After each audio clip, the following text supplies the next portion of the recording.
I'll be showing you how to do a sauce. It could be for absolutely any dish, but what I've done is I'm doing it without the tomato paste. I'm just doing it with the tomatoes themselves.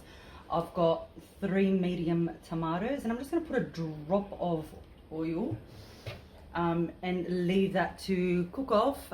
It does need a fair bit, so it wilts down, the water comes out of it, and then we'll progress with the salt and pepper. This is a stage where the tomatoes cooked off slightly and a lot of the juices have come out, but I do add a cup of water, and I do add at this stage a teaspoon of the garlic powder and a teaspoon of the basil. I do then also add a teaspoon of salt and the Lebanese 7 spice. So I just pour half a teaspoon of that, and I let it now to continue cooking off with everything. I'll just mix it a little bit and I'll leave it to cook off,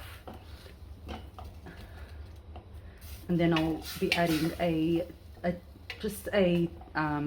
depends on what you're using it for.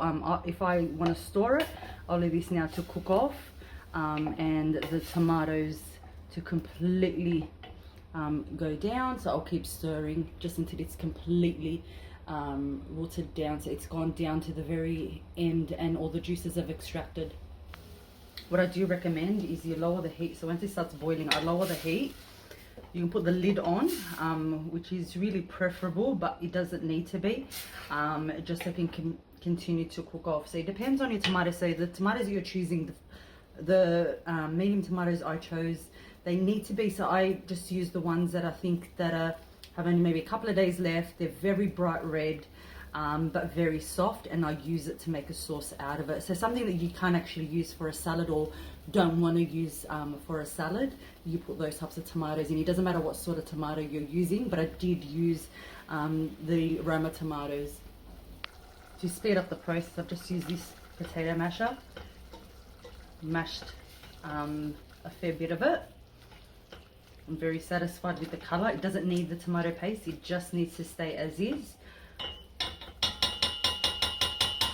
I'll cook it off for a further 10 minutes.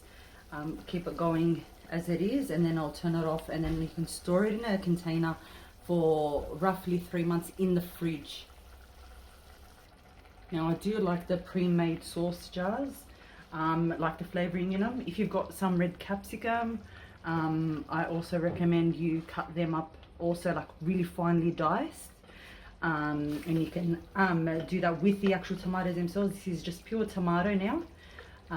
Various different tomatoes I had. Now obviously if you're doing a large batch of food and you use a lot of sauce, you'd use a lot more tomatoes. I'm just doing it for one small dish to cook off. You then determine later on, because it's been fully cooked off, you just store it. So I have one that I've previously done where I've put it in there, and I've stored it in the fridge. So you can do big batches and then store them ready to be used when you're cooking next. If you put it in and you add water, so a lot of the dishes, Middle Eastern dishes, require more water. If you do seem to add water and you believe that it's actually too thin, the water is not as dark enough, you then include the tablespoon of tomato paste. But once you add all the ingredients, you really don't need that extra water. But this is now ready to be stored in a container once it's settled. So leave it aside for about 20 minutes to half an hour. Once it's cooled down, put it in whatever container you've got, or bottle like I have, and store it in the fridge for about 3 to 4 months. I don't recommend it longer than 3 months itself, but if you need to and it's okay, just add a bit of oil on the top of the bottle, and it just keeps it from becoming moldy.